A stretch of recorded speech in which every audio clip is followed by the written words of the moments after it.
Oh, jadi oh benar siap rahmatin sih Mas.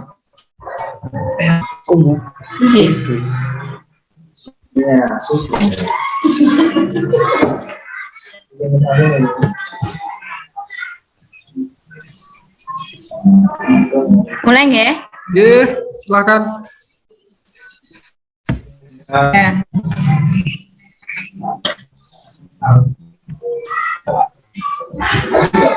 Assalamualaikum warahmatullahi wabarakatuh. Waalaikumsalam warahmatullahi wabarakatuh.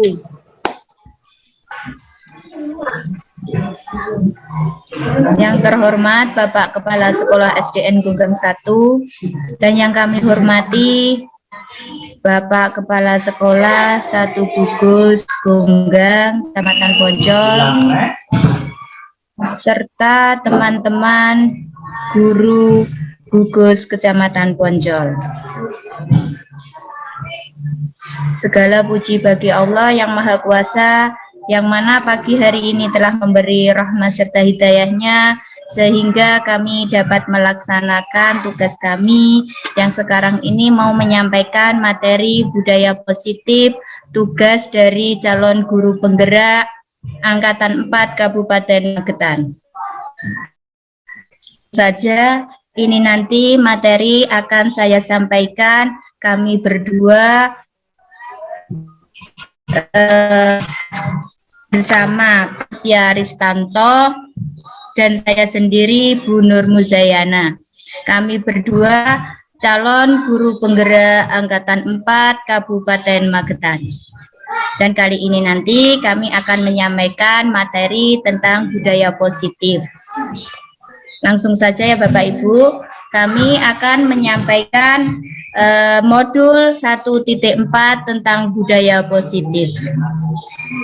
Nanti di sini dari modul 1.4 budaya positif itu ada 6 poin yang kami sampaikan.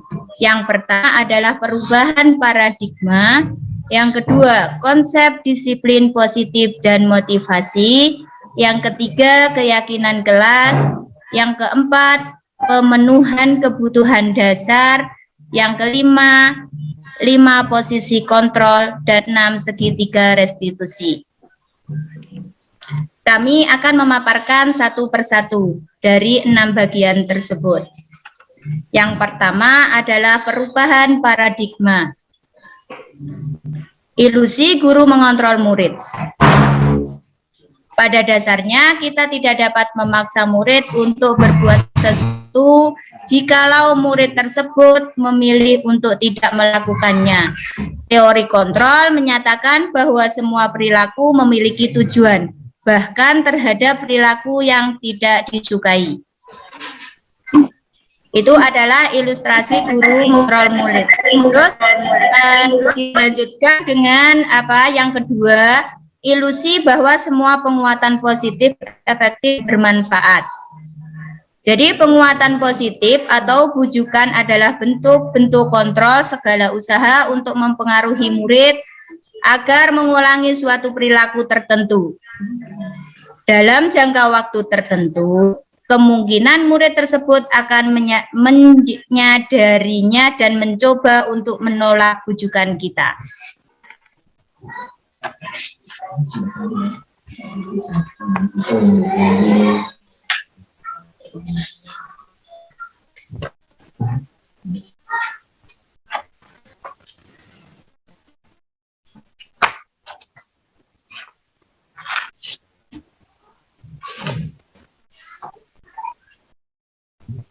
Terus yang ketiga, ilusi bahwa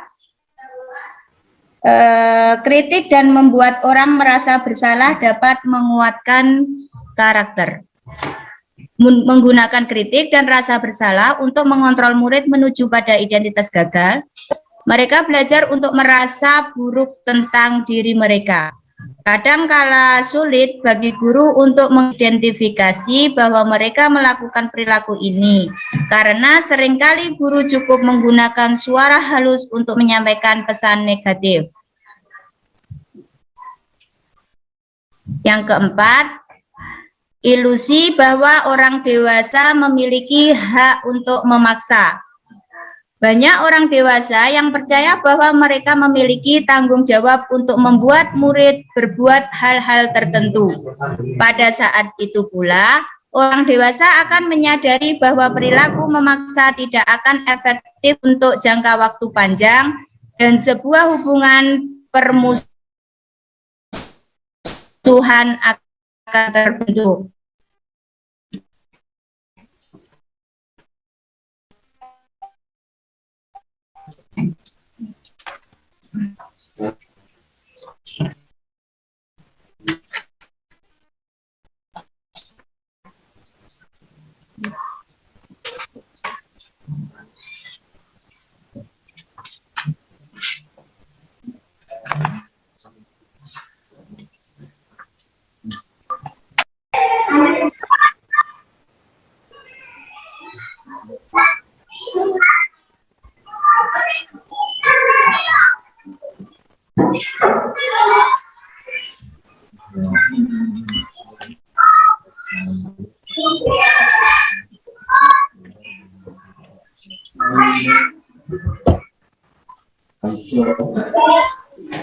Halo, Bu.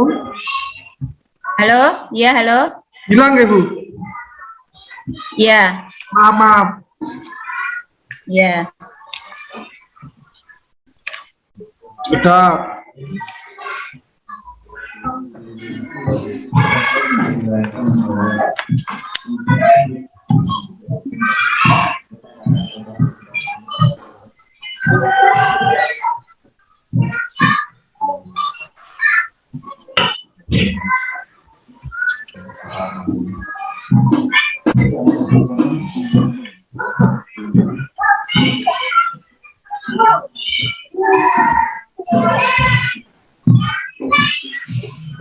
Bon, Bu.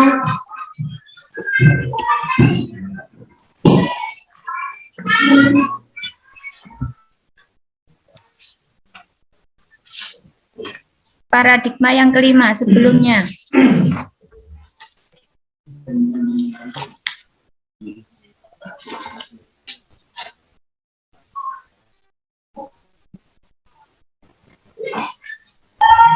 Niki sampun. Belum, sebelumnya. Ya, 4 ke 5. Bon, Ya. kemampat. Nggih. Ya. Jadi, stimulus respon lawan teori kontrol itu adalah pandangan tentang dunia. Jadi, stimulus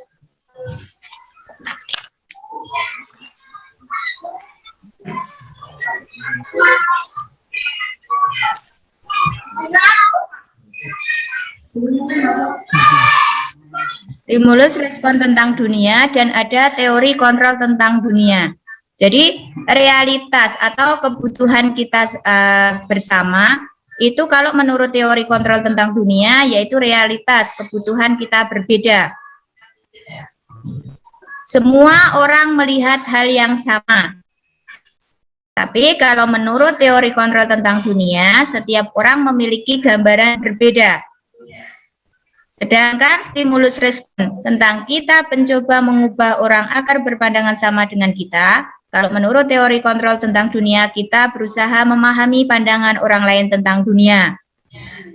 Sedangkan perilaku buruk dilihat sebagai suatu kesalahan, itu kalau menurut teori kontrol tentang dunia, semua perilaku memiliki tujuan.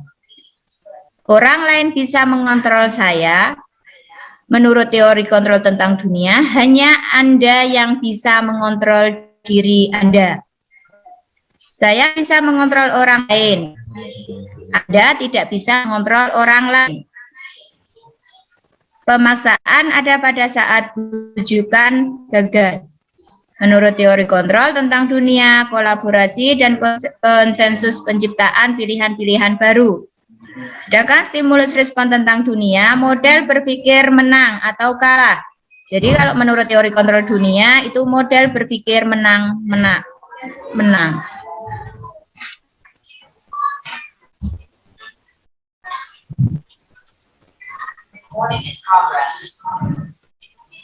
Lanjut. Jadi ada 3 motivasi perilaku manusia. Ini menurut Gaussen dalam bukunya Restitusi School Discipline menyatakan ada 3 alasan motivasi perilaku manusia. Yang pertama, untuk menghindari ketidaknyamanan atau hukuman. Terus yang kedua, untuk mendapatkan imbalan atau penghargaan dari orang lain. Dan yang ketiga, untuk menjadi orang yang mereka inginkan dan menghargai diri sendiri dengan nilai-nilai yang mereka percaya.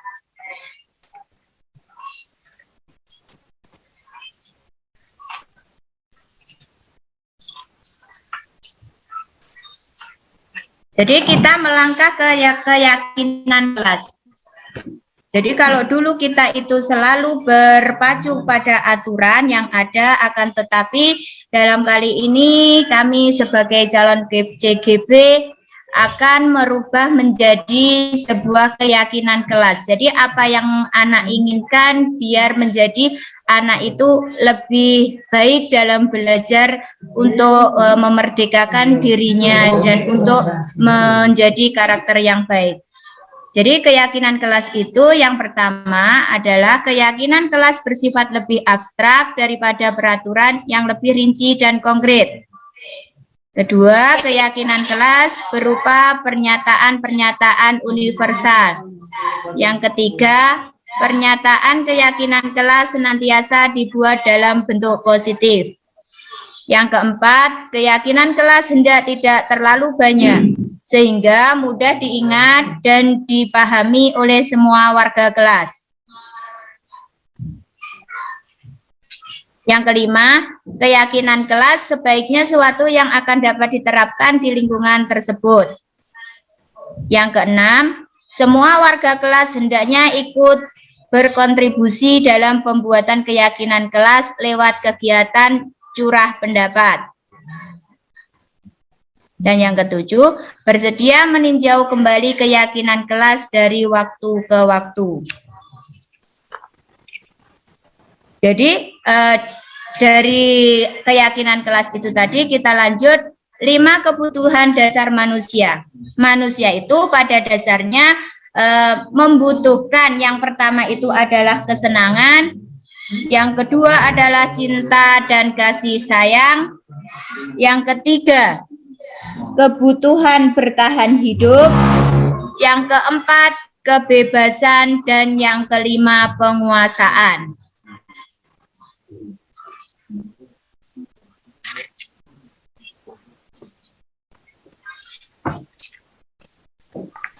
Mungkin selanjutnya kalau ya Bu. Ya, jadi selanjutnya itu tadi yang kami sampaikan, sampai 5 kebutuhan dasar dari manusia setelah kita membuat keyakinan kelas itu. Mungkin dari materi kami ini akan dilanjutkan oleh Pak Setia Ristanto. Monggo Pak Setia Ristanto. Oke, Bu Nurmizaina, terima kasih atas kesempatan yang telah diberikan. Saya di sini akan melanjutkan memaparkan materi lanjutan, yaitu yang kelima kalau nggak salah, ini tentang 5 posisi kontrol. Posisi kontrol menurut Diana Gaussen itu ada 5. Pengertian dari posisi kontrol itu sendiri yaitu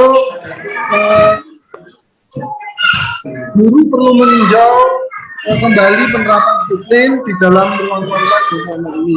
Apakah efektif, sudahkah memerdekakan dan memandirikan murid, bagaimana dan mengapa. Melalui serangkaian riset itu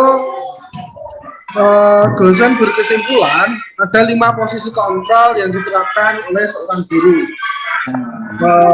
ataupun orang tua, ini tidak hanya guru atau atasan juga bisa juga dalam melakukan posisi kontrol ini. Pada dasarnya posisi kontrol itu dilakukan pada posisi kontrol sosial, bisa juga dalam lembaga, bisa juga dalam komunitas ataupun yang lainnya. Nah, kelima posisi kontrol itu yang pertama adalah sebagai penghukum. Nah, terus ada juga yang pembuat merasa bersalah. Terus ada sebagai teman, sebagai monitor atau pemantau, dan yang terakhir ada sebagai manajer. Penjelasan lebih lanjutnya kita lihat di slide berikutnya. Nah, yang pertama yaitu posisi kontrol sebagai penghukum. Seorang penghukum biasanya menggunakan hukuman fisik maupun verbal. Verbal itu kata-kata ya. Orang-orang yang menjalankan posisi penghukum senantiasa mengatakan bahwa sekolah memerlukan sistem atau alat yang lebih menekan kepada murid lebih dalam lagi. Guru yang menerapkan posisi penghukum biasanya berkata, patuhi aturan ini, patuhi aturan saya, awas kalau begini, atau awas kalau begitu. Kamu selalu saja salah, dan lain sebagainya. Guru seperti ini biasanya senantiasa percaya hanya ada satu cara agar pembelajaran bisa berhasil, yaitu cara dia sendiri, dengan cara menghukum. Nah, selanjutnya ada posisi kontrol yang kedua, yaitu membuat orang merasa bersalah. Pada posisi ini biasanya guru akan bersuara lebih lembut. Membuat orang merasa bersalah akan menggunakan keheningan yang membuat orang lain merasa tidak nyaman atau bersalah atau rendah diri. Kata-kata yang keluar dengan lembut akan seperti contohnya ya, ibu sangat kecewa dengan kamu. Berapa kali Bapak harus memberitahu kamu ya? Mungkin contohnya seperti itu.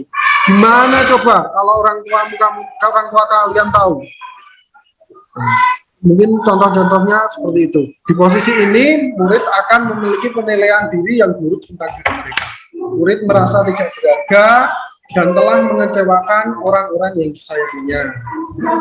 Selanjutnya kita ketiga, yaitu posisi kontrol sebagai teman.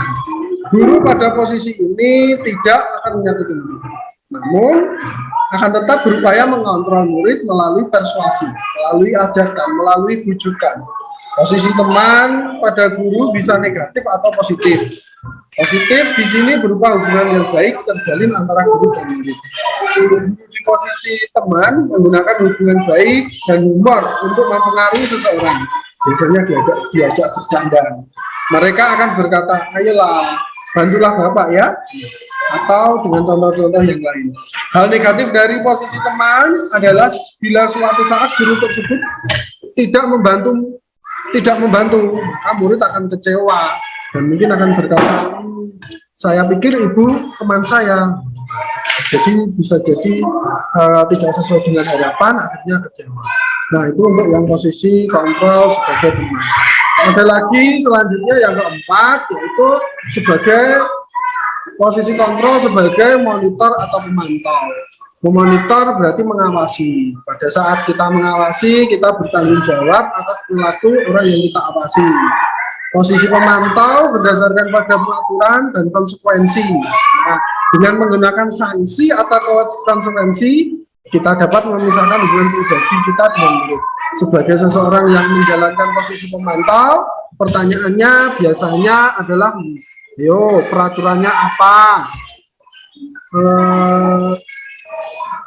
Apa yang telah kamu lakukan, sanksi atau konsekuensi apa yang harus kalian dapatkan. Seorang pemantau sangat mengendalikan perhitungan, catatan, data yang dapat digunakan sebagai bukti atau perilaku seseorang. Posisi ini akan menggunakan biasanya menggunakan stiker, slip, catatan, daftar cek tentang aktivitas siswa. Posisi monitor sendiri berawal dari teori stimulus respon. Kita kembali stimulus respon itu yang di awal tadi. Nah, selanjutnya kita masuk kepada posisi kontrol yang terakhir, yaitu sebagai manajer. Posisi terakhir adalah manajer, posisi sebagai mentor, di mana guru berbuat bersama dengan murid, mempersilahkan murid mempertanggungjawabkan perilakunya, mendukung murid agar dapat menemukan solusi atas permasalahan yang dihadapinya sendiri. Sehingga manajer telah memiliki keterampilan di posisi teman maupun pemantau. Dengan demikian bisa jadi di waktu tertentu kembali kepada kedua posisi tersebut bila diperlukan. Namun bila kita menginginkan murid-murid kita menjadi manusia yang merdeka, mandiri dan bertanggung jawab, maka kita perlu mengacu kepada restitusi. Restitusi nanti kita pada materi yang selanjutnya, yang dapat menjadikan murid kita menjadi seorang manajer bagi dirinya sendiri. Jadi bisa mengontrol dirinya sendiri. Nah, selanjutnya kita ke materi berikutnya, yaitu tentang segitiga restitusi. Restitusi sendiri memiliki arti ganti kerugian atau ganti rugi yang diberikan pada korban atau keluarganya oleh pelaku atau pihak ketiga. Itu secara, kalau ini saya lihat di KBBI artinya seperti itu. Ada juga yang istilah restitusi ini ada berarti berhubungan dengan perpajakan.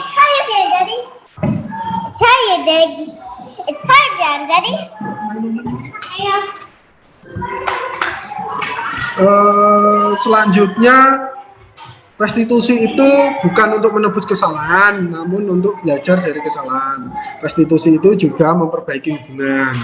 Restitusi adalah tawaran, bukan paksaan. Restitusi juga menuntun untuk melihat ke dalam diri. Restitusi mencari kebutuhan dasar yang mendasari tindakan. Restitusi diri adalah cara yang paling baik. Fokus pada karakter, bukan tindakan. Restitusi, karena restitusi itu menguatkan, dan fokus pada solusi, mengembalikan murid yang berbuat salah pada kelompoknya. Sehingga di sini dalam restitusi itu kita tidak boleh memberikan label kepada seseorang atau kepada anak, kepada murid, entah itu label mengatakan kepada anak itu bodoh atau mungkin goblok ataupun yang lain, itu tidak boleh. Nah, kita lanjut ke materi selanjutnya. Oh ya, ini ada segitiga restitusi. Ini adalah tahapan melakukan restitusi, mulai dari menstabilkan identitas, terus menanyakan keyakinan yang telah disepakati, dan validasi tindakan yang salah.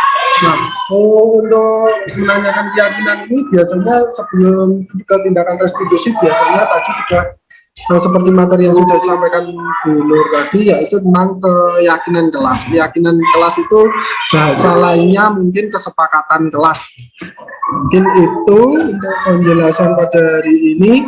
Sebelum ke pengalaman menyusun keyakinan kelas, dari materi tadi yang telah disampaikan, apabila ada yang perlu ditanyakan atau ya ada yang belum dimengerti,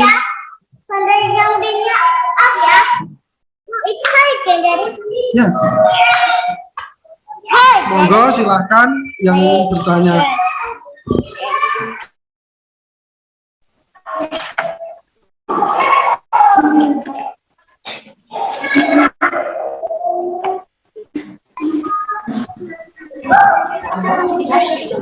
Boleh raise hand atau langsung menyalakan mikrofon untuk bertanya.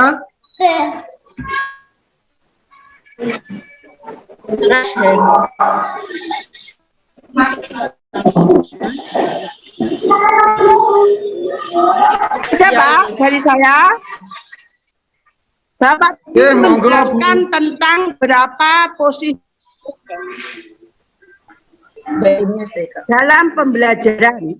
Yang ingin saya tanyakan, posisi kontrol mana yang terbaik yang bisa kita gunakan dalam pembelajaran? Oke, terima kasih atas pertanyaannya. Ditampung dulu, kita lanjut ke penanya yang lain. Monggo, silakan.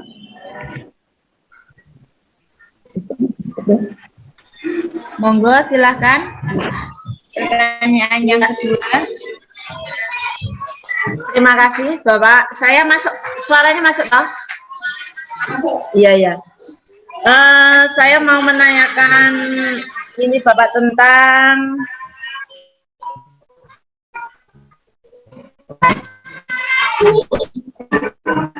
posisi itu Mungkin ada kaitannya dengan segitiga restitusi itu, maksudnya seperti apa? Itu saja, terima kasih. Loh, ini Pak.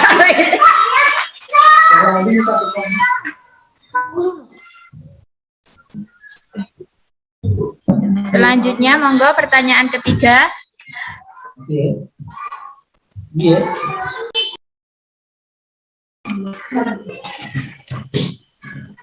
Mohon penjelasannya tentang kebutuhan dasar manusia, cinta dan kasih sayangnya. Terima kasih atas pertanyaannya. Penjelasannya tentang kebutuhan dasar manusia, cinta dan kasih sayang. Terima kasih. Ya, terima kasih dari Pak Sis. Sudah berapa penanya, Bu Nur? Itu 1, 2, 3, baru 3. Siapa lagi? Masih. Kesepakatan kelas. Assalamualaikum. Ya, waalaikumsalam. Silakan Bu Ika. Saya mau bertanya, mengapa kesepakatan kelas bukanlah sama dengan tata tertib? Ya, nanti kami akan menjelaskan. Waalaikumsalam.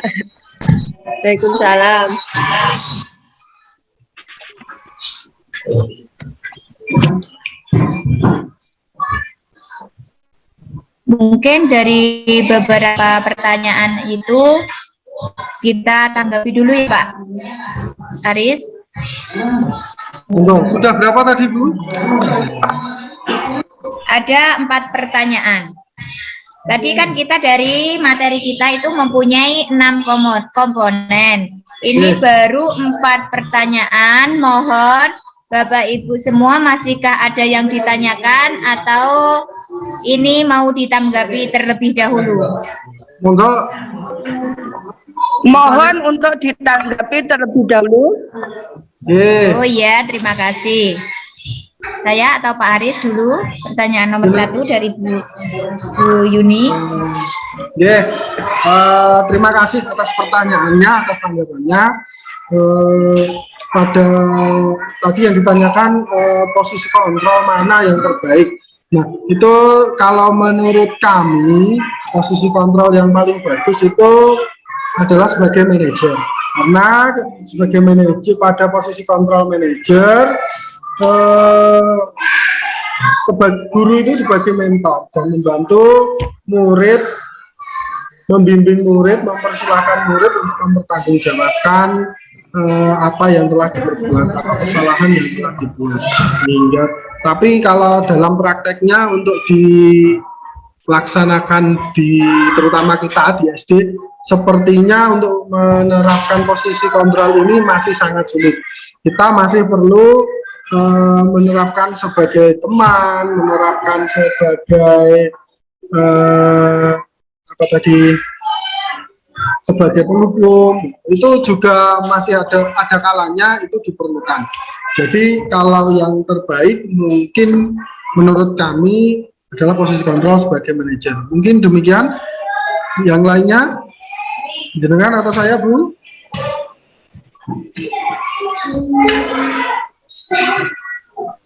Ya, oke, terima kasih atas jawabannya. Terima kasih, Bu. Ya, terima kasih Bu Yuni atas pertanyaannya, dan begitu kami jawaban yang disampaikan oleh Bapak Setio Ristanto sudah bisa dimengerti.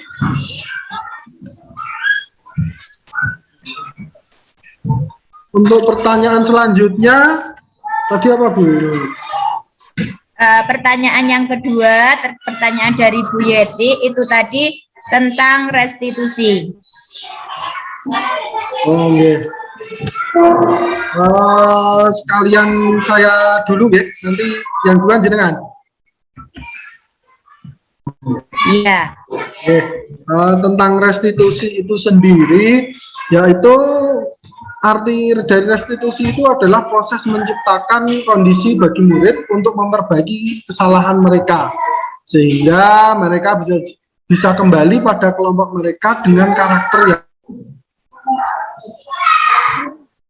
maaf ya, putus lagi.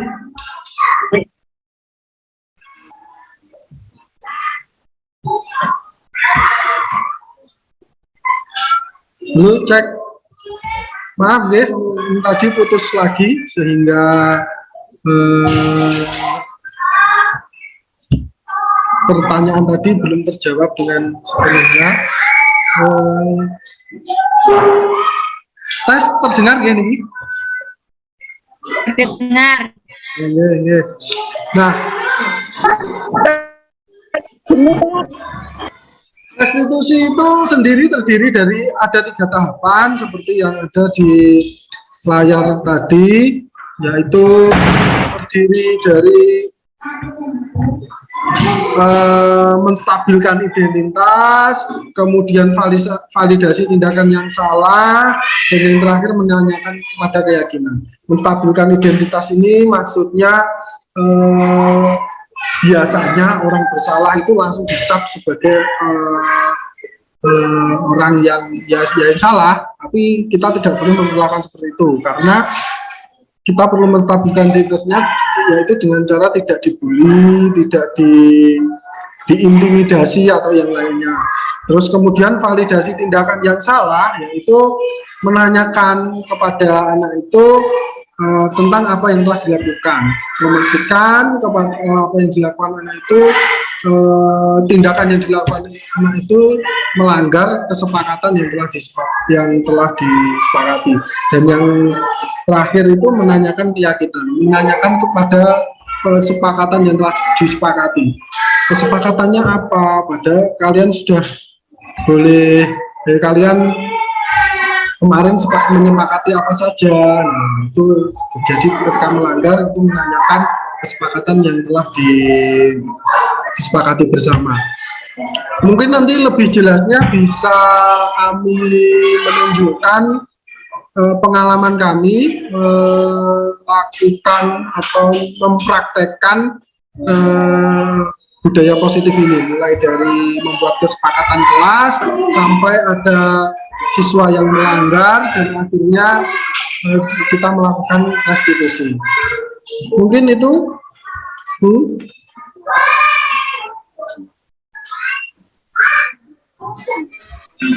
Demikian pemaparan dari Pak Sudarsanto. Gimana Bu Yeti? Sudah jelas atau Terima kasih atas penjelasannya. Terima kasih juga atas pertanyaannya, Bu. Terima kasih. Ya. Terima kasih. Berarti kita lanjutkan ke pertanyaan yang ketiga dari Pak Siswanto, yaitu tadi tentang kebutuhan dasar manusia, tentang cinta dan kasih sayang. Mungkin dari situ saya sendiri, Nur Muzayana, akan mencoba menjelaskan apa yang ditanyakan menurut pengalaman kami. Jadi kebutuhan itu ada 3 kebutuhan, adalah kebutuhan psikologis, kebutuhan untuk mencintai dan memiliki, meliputi kebutuhan akan hubungan dan koneksi sosial, kebutuhan untuk memberi dan menerima kasih sayang, dan kebutuhan untuk merasa menjadi bagian dari suatu kelompok.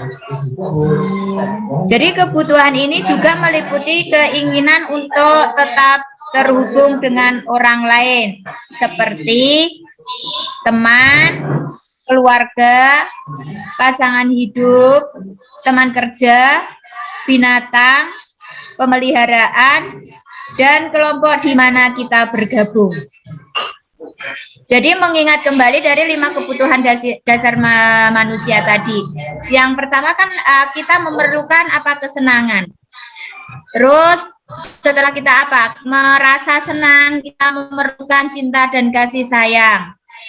Terus juga kita memerlukan kebebasan, juga kebutuhan bertahan hidup, dan juga ada penguasaan. Jadi kalau kelima itu terdapat pada diri kita, maka anak-anak itu memiliki kebutuhan dasar dan kasih sayang yang tinggi, dan dia merasa nyaman di lingkungan, dan dia bisa menerima dengan baik.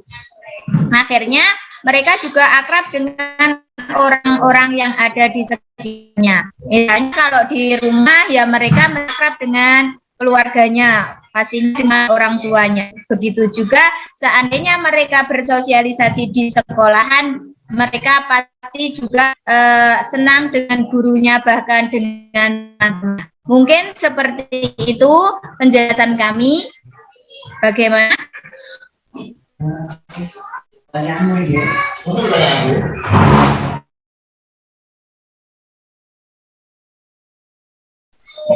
Ya, Bu Nur, sudah cukup jelas. Terima kasih. Ya, terima kasih kembali atas pertanyaannya. Dan sekarang dilanjutkan untuk pertanyaan yang keempat dari Bu Ika. Dari Bu Ika tadi ditanyakan tentang apa? Mengapa kesepakatan kelas bukan kita bukan mengikuti lagi dengan tata tertib seperti itu? Ini saya atau Pak Aris yang mau menjelaskan?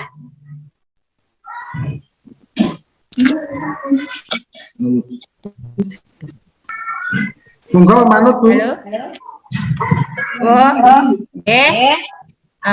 Coba saya akan menjawab terlebih dahulu, nanti Pak Aris bisa jawabkan. Jadi suatu keyakinan kelas akan lebih memotivasi seseorang dari dalam atau memotivasi secara intrinsik. Seseorang akan lebih tergerak dan bersemangat untuk menjalankan keyakinannya daripada hanya sekedar mengikuti serangkaian peraturan. Murid-murid pun demikian, mereka perlu mendengarkan dan mendalami tentang suatu keyakinan daripada hanya mendengarkan peraturan-peraturan yang mengatur mereka berlaku begini atau begitu.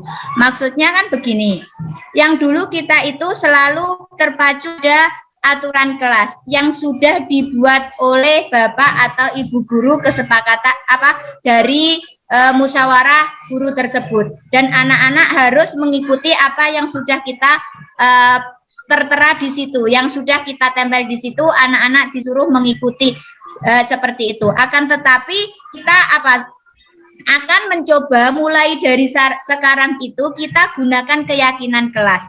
Keyakinan itu kan adalah suatu yang diyakini, suatu yang ingin dilewati oleh seseorang, misalnya murid.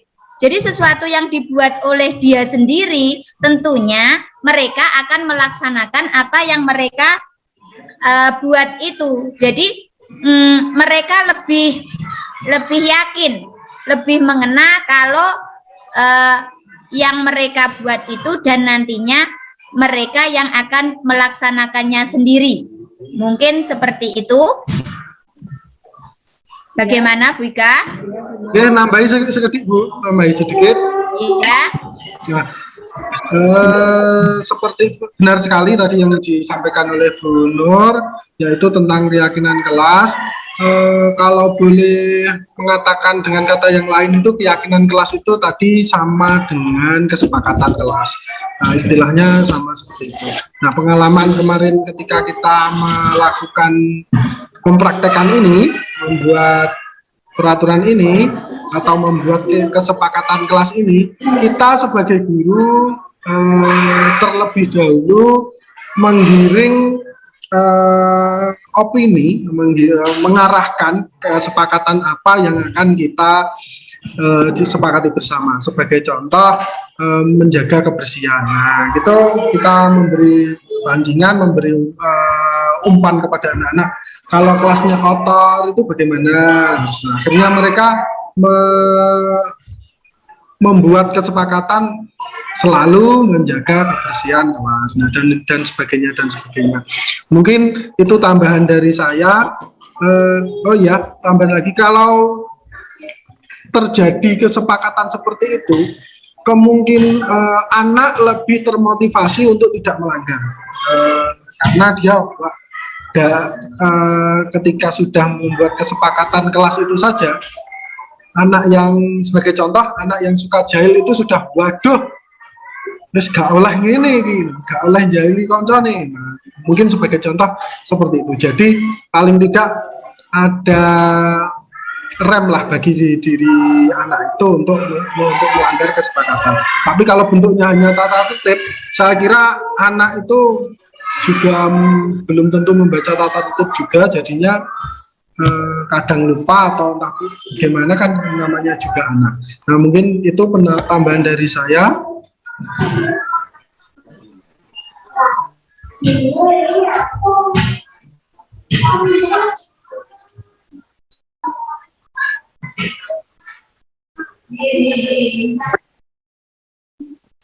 Monggo Bu, kembali ke. Ya, terima kasih.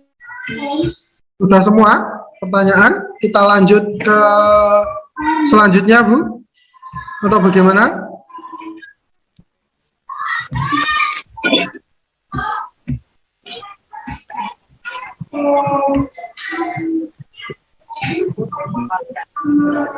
Halo, cek. Ya, terima kasih Bika. Semoga kita semua kedepannya bisa menerapkan kesepakatan kelas. Selanjutnya Pak Aris, kita pertanyaan lagi atau kita menampilkan apa yang sudah kita laksanakan, yang sudah kita praktekkan dari materi yang kita pelajari ini. Ya, boleh Bu. Ya,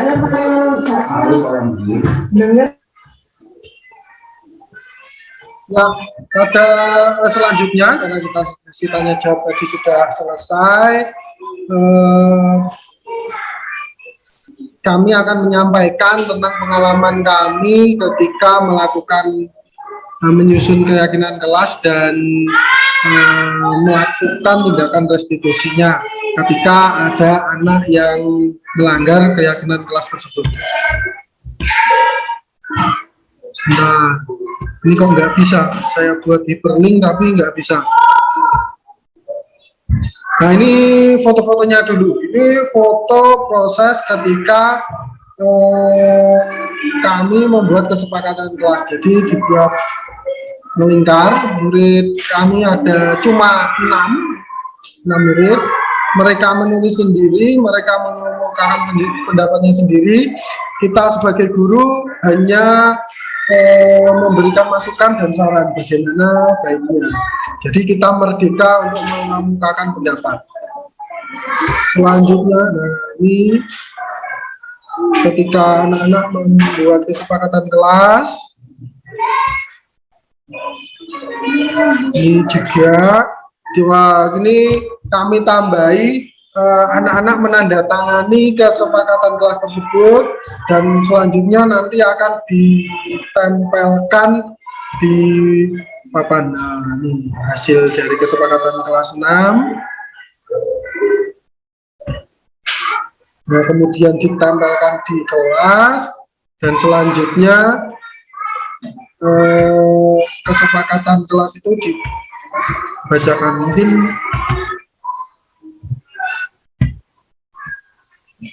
maaf, hyperlinknya tidak bisa nampak. Mungkin ini video.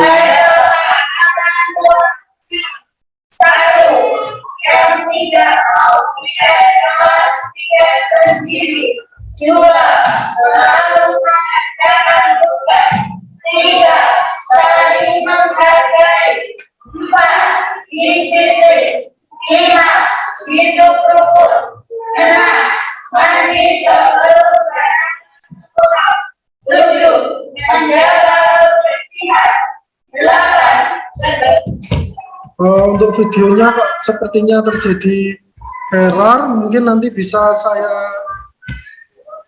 tunjukkan nanti di akhir. Aduh,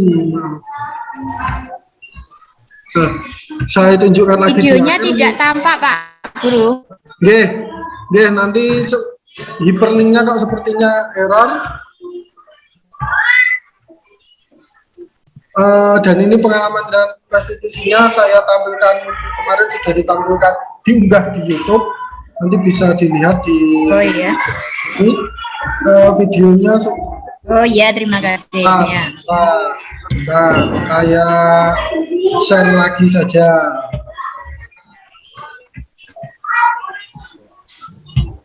Saya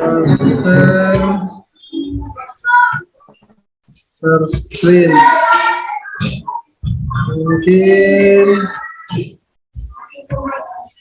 video. Nah, ini video ketika mulai terlihat ya.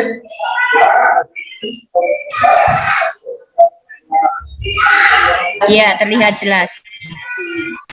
Ini ketika kami membimbing anak dalam proses membuat kesepakatan kelas.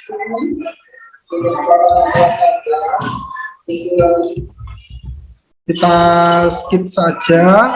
Selanjutnya ini yang di akhir kami anak-anak membacakan kesepakatan kelas yang telah dibuat.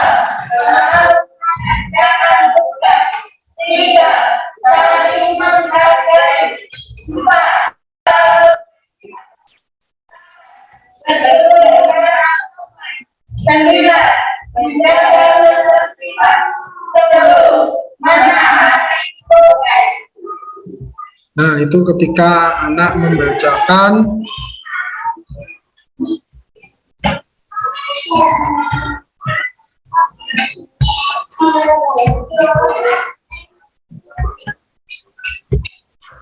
nah, itu tadi terputus lagi, mohon maaf ya.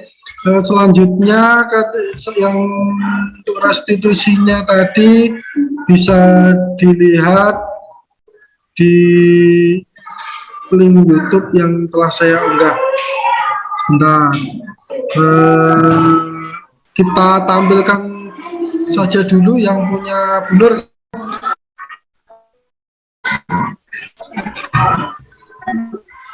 Cek.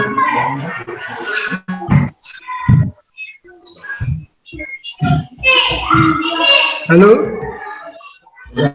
Iya, halo. Kita lanjut yang kita lihat video kesepakatan yang telah dibuat oleh Bu Nur, ya.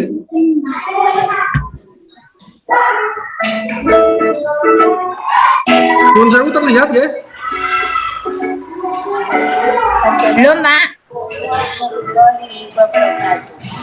Saya Nurul Sayana, calon Ya.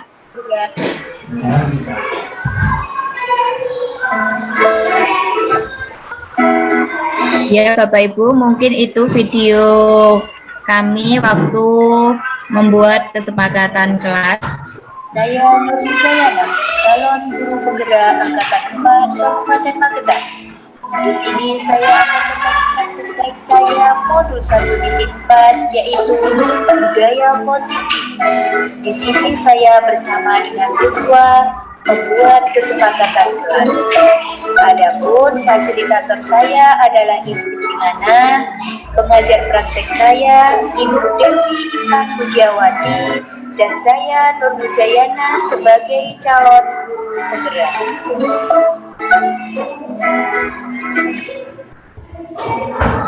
Warahmatullahi wabarakatuh. Waalaikumsalam warahmatullahi wabarakatuh. Alhamdulillah sehat. Semangat untuk belajar hari ini. Nanti sudah berdoa. Alhamdulillah, terima kasih. Jadi kemarin sudah belajar beberapa pelajaran dan juga ada sekarang dulu akan buat kesempatan kelas agar kalian belajarnya lebih semangat ya. Kalian harus membuat kesempatan kelas. Kesempatan kelas itu apa yang kamu buat sendiri, apa yang mau kamu laksanakan, apa yang mau kamu kerjakan di dalam masa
tidak terlihat, Pak Arief.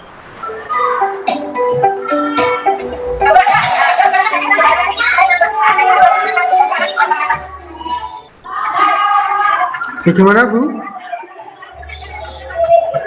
Videonya tidak terlihat. Loh, iya loh. Oh, bilang lagi, Bu. Bentar.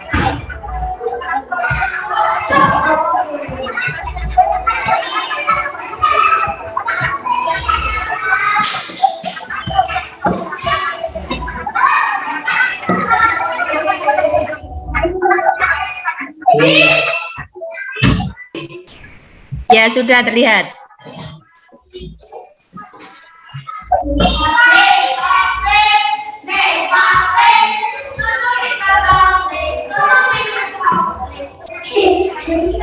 Ketika proses pembelajaran.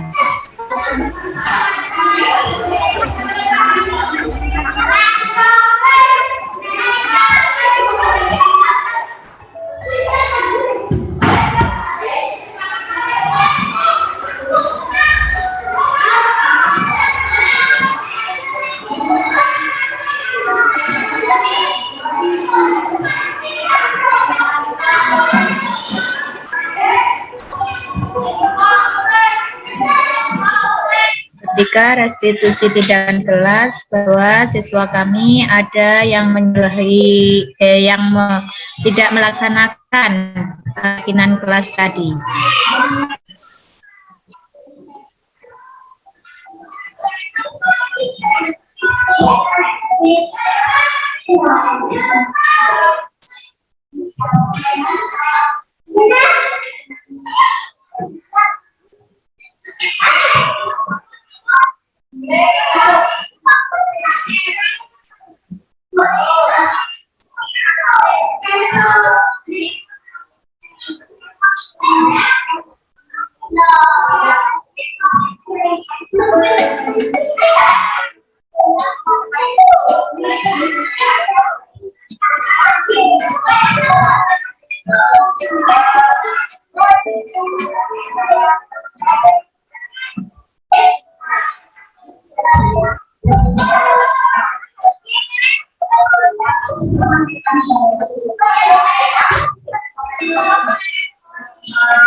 Terima kasih dan salam bahagia.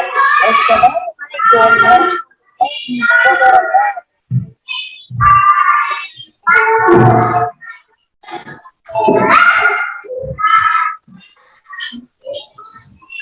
Seperti itu tadi Bapak Ibu pengalaman yang sudah kami terapkan di kelas kami. Mungkin benar bisa dijelaskan tadi siswanya bagaimana, terus setelah dilakukan restitusi bagaimana, mungkin bisa dijelaskan biar lebih paham, karena tadi kan di video kurang begitu jelas ya. Oh gitu. Ya, tadi kan awalnya tadi kita kan membuat kesepakatan kelas itu. Terus salah satu murid kami itu tadi ada yang tidak melaksanakan kesepakatan kelas. Contohnya itu tadi anak yang tidak mengerjakan PR. Di antaranya kesepakatan kelas itu kan berdoa sesudah dan sebelum pembelajaran, mengerjakan PR dan lain sebagainya. Enggak saya bacakan ya, tadi sudah ada ditulis di situ. Akan tetapi tadi itu ada salah satu siswa saya yang tidak menaati kesepakatan itu tadi. Maka dari itu kami sebagai guru kami memanggil salah satu siswa yang tidak menaati itu tadi dan kami melakukan restitusi dan kami kasih penjelasan begini dan selanjutnya kita melakukan, dan akhirnya dengan cara itu siswa lebih nyaman dan lebih bisa menerapkan, kemudian di kemudian hari anak-anak itu bisa menaati apa yang sudah mereka buat kesepakatan. Jadi anak itu tidak marah, tidak brutal seperti kita dulunya yang menaati aturan yang sudah tertera. Jadi dia seakan-akan sudah sadar dirilah bahwa itu dia yang membuat dan sekarang saya harus melaksanakannya seperti itu. Saya kira jelas ya tadi yang disampaikan Gubernur. Videonya sangat bagus, runtut mulai dari kesepakatan kelas sampai dengan tindakan restitusinya dan sudah diceritakan oleh Gubernur. Tambahan saja untuk saya tadi belum menyampaikan tentang tindakan restitusi yang saya lakukan, karena kemarin itu saya membuatnya video itu dengan aplikasi dan langsung diunggah di YouTube karena untuk meringankan memori HP. Jadi saya menayangkannya lewat sini saja ya.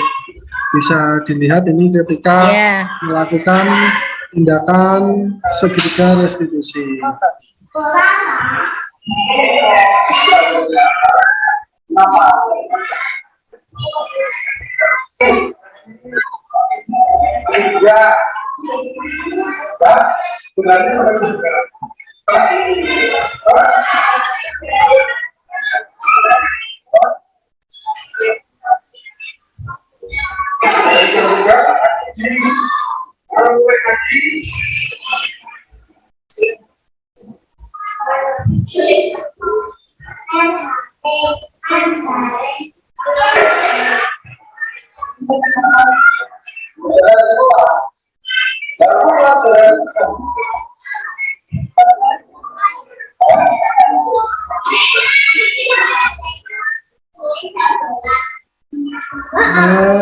Ini adalah ketika ada dua anak setelah membuat kesepakatan, tidak berapa lama ada dua anak yang tidak mengerjakan PR. Biasanya kita melakukan restitusi, kita tanyai kenapa tidak mengerjakan PR, terus kenapa, alasannya apa. Ternyata ada yang satunya itu main game dari pagi sampai sore dan satunya lagi lupa. Dua-duanya ini kebetulan suka main game semua. Nah, tindakannya dia akhirnya mengerjakan lagi dan ditunggu sampai besok dan harus untuk mengerjakan PR yang telah dikerjakan. Mungkin itu yang dapat saya sampaikan. Nur, ada tambahan lagi? Iya, itu banyak jadi tambahnya.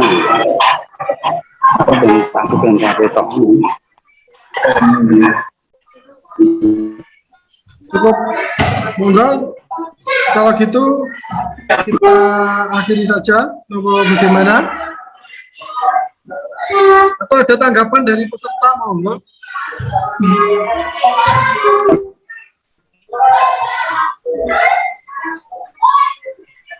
Monggo Bapak Ibu semuanya yang ingin menanggapi atau kritik sarannya untuk kami berdua. Demikian tadi pemaparan materi yang telah kami sampaikan berdua, dan kami juga sudah mempraktekkan di kelas kami.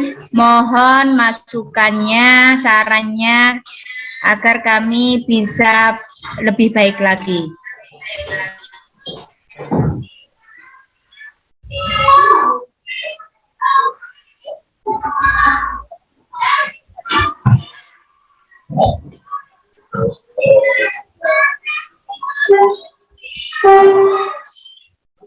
Kita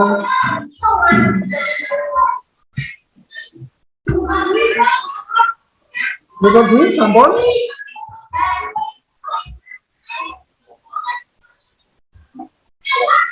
Adakah yang menanggapi? Monggo.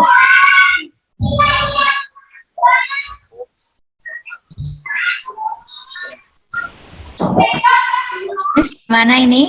Kayaknya Bapak Ibu guru semuanya sudah nggak ada pertanyaan lagi. Kalau tidak ada tanggapan lagi dari Bapak Ibu, semua terima kasih atas kerelaan dan kerelaannya telah mau ikut dalam diseminasi ini. Semoga diseminasi ini dapat bermanfaat dan nantinya pengalaman-pengalaman dan pengetahuan-pengetahuan baru tadi dapat bermanfaat bagi kita semua. Mungkin itu. Semoga ditutup, Bu.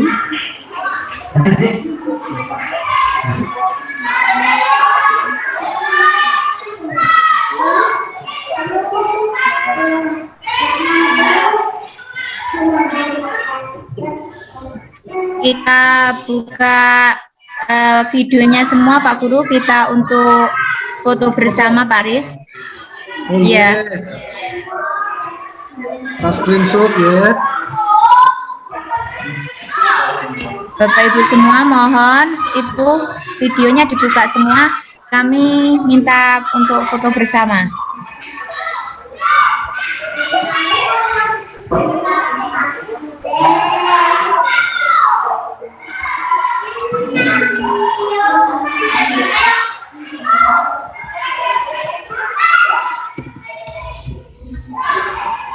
Sudah saya screenshot, Bu.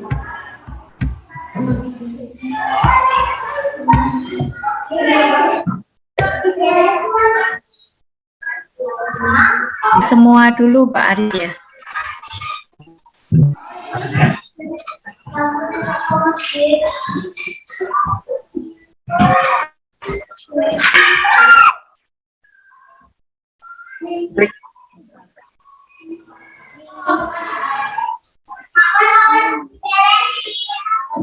Enggak, Bu, kita tutup mawon.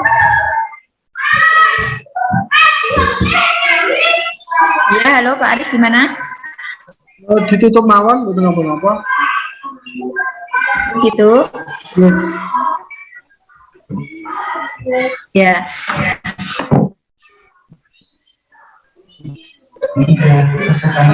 Bapak Ibu semua, mungkin cukup sekian pemaparan materi modul 1.4 tentang budaya positif. Dari kami berdua, mohon maaf apabila ada salah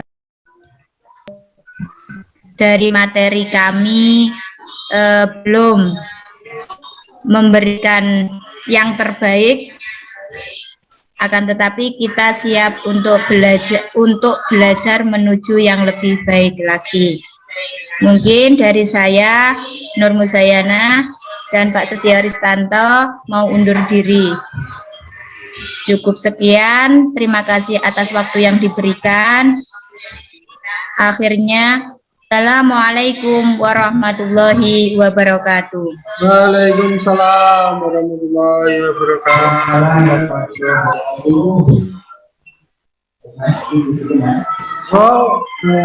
Boleh keluar dari Zoom meeting ini.